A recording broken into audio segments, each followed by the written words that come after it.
Hi, this is Dr. Arjuna. Welcome to my channel. So this is my healing space. So the topic for today's healing is burnout. So let's see what the Bhagavad Gita wants to tell us about burnout and how to heal ourselves from it. So like Arjuna, many times healthcare providers, doctors face this phenomena called burnout. So I have chosen 4 verses from the Bhagavad Gita which I felt were best to explain burnout and also help to heal us from it. So Arjuna was ready to fight on the battlefield of Kurukshetra. But on seeing his teachers, cousins and loved ones across the battlefield, he suddenly understood the price he had to pay. So he just dropped his weapons, shattered, confused and lost his will to fight.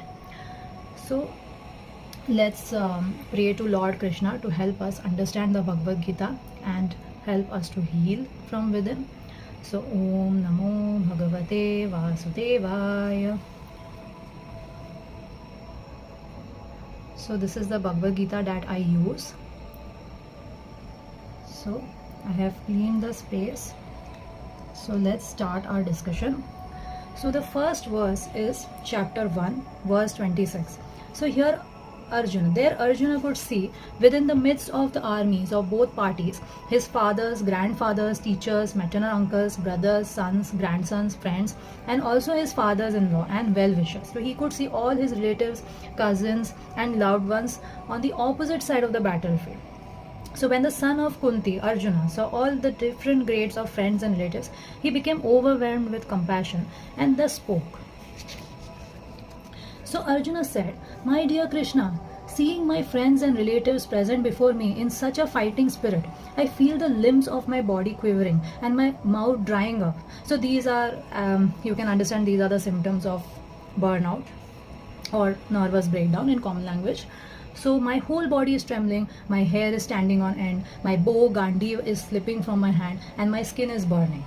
I am now unable to stand here any longer. I am forgetting myself and my mind is reeling. I only see causes of misfortune, O Krishna, the killer of Keshi demon.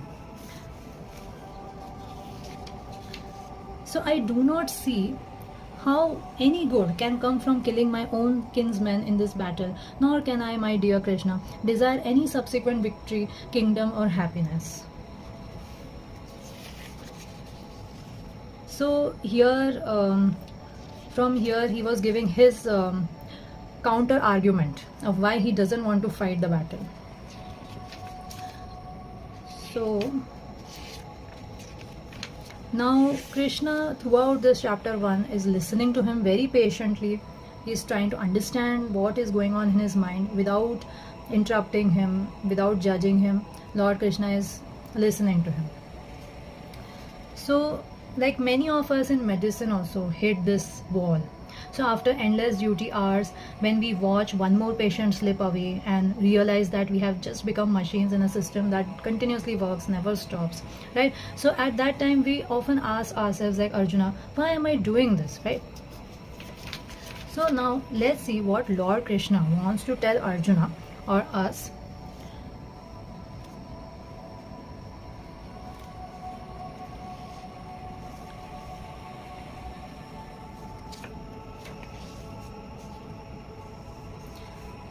So, O descendant of Bharata, at that time Krishna, smiling in the midst of both the armies, spoke the following words to the grief-stricken Arjuna.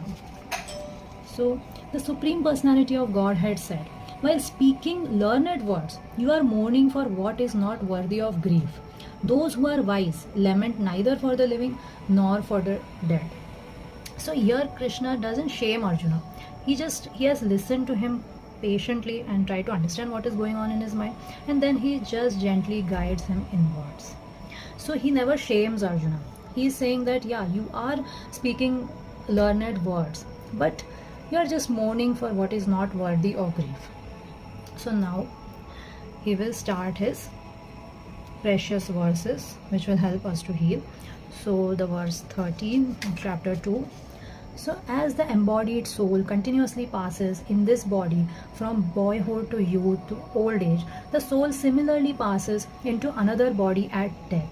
A sober person is not bewildered by such a change.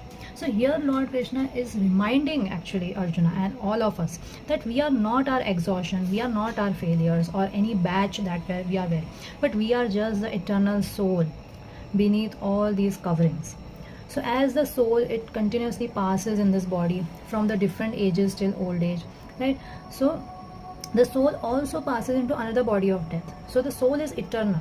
The soul is just passing through the body, passing, and after that it just passes to another body. So that is why a sober person is never affected by such a change. So then another verse is verse 47 of chapter 2, the last verse, which will conclude our discussion.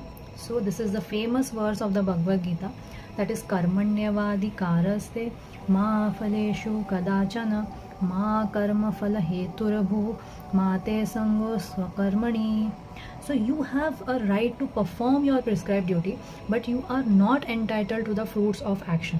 Never consider yourself the cause of the results of your activities, and never be attached to not doing your duty. So this is the verse. So here from this verse, what Lord Krishna is telling Arjuna, this is the timeless wisdom of today, that we have a right to perform our duty, but we are not entitled to the fruits of action. So we should never consider ourselves the cause of the results of our activity. We should never think that this result has come because of our activity. And also so that doesn't mean that we don't do anything, right? So we should not be attached to not doing our duty also. So we should do our duty, but without thinking about the results. So how does it help, or how does it relate to burnout? So in burnout we often feel powerless because our results are outside our control. Like patients deteriorate, systems overwhelm, success is redefined constantly. So this verse here teaches us that we should act with purpose, definitely, but we should surrender the outcome, because the outcome is never, we are never entitled to the outcome. It is all in God's hand. So we should reclaim our peace through intention, not outcome. So we should concentrate on our intention, that we want to heal the patient. Yeah, that is our intention. But we should not be attached to the outcome also, and we should not attach to not doing our duty also. So here we can do one thing, is that whenever we face burnout, we should often ask ourselves, why did I begin this journey? What truly matters now? And can I let go of outcomes and just be? So we should always remember that we are not weak for feeling lost, because Arjuna was also lost, but he was not weak. So we are all humans and we will feel lost, because when we feel lost, at that time the inner clarity rises from that moment. So sometimes the battlefield is within us, and the healing also begins from that. So I hope you like the message for today. Let's thank Lord Krishna for always guiding us with the timeless wisdom of Bhagavad Gita. Om Namo Bhagavate Vasudevaya. Hare Krishna, Krishna Krishna, Hare Hare, Hare Rama, Rama Rama, Hare Hare. Thank you and have a good day.